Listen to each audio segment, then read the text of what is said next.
ikaw lang ang papasukan ko, ikaw ang lalabasan ko. Walang makakapigil sa rumaragasang sa ugat mo.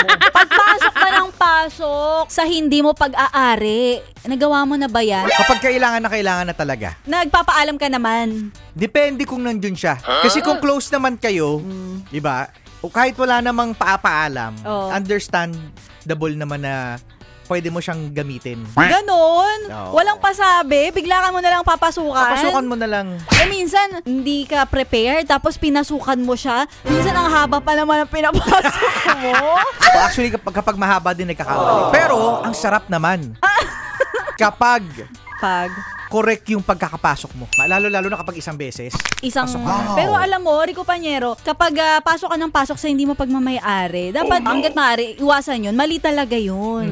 Dapat talaga, doon ka lang sa sa kung anong meron ka. Akin to sa akin ka lang Kaya ikaw lang ang papasukan ko, ikaw ang lalabasan ko. Happy birthday to you. Blow the candle. Ngayon niya high-tech na eh. Oo. Ulo na yung pinapasok. Oo, ulo-ulo lang, no? Yan, nasa ulo mo. ganyan lang. Tapos ma-recognize ka na. Correct. Oo. Tapos minsan, finger lang. Oo. Papasok na. Oo, papasok na kahit fininger ka lang. Yan, at sa lahat ng mga yes friend natin na nakikinig, ang pinag-uusapan natin ni Rico Panyero, yan ay walang iba kundi yung pag-sign in sa Facebook, sa cellphone na sa ibang mga tao, hindi mo sariling gadget. Diba? Yes. Tapos nakikilog-in ka.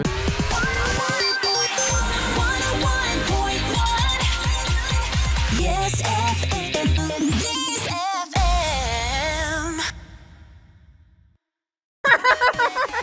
Napayes ka ba? Sa napanood mo, yes friend? Alam mo na ang gagawin mo, Hit like and subscribe. And click the notification bell para ma-update ka namin. Kung gusto Gusto mo, mag-comment ka pa! hindi ka namin iisnabin. Go, yes, friend!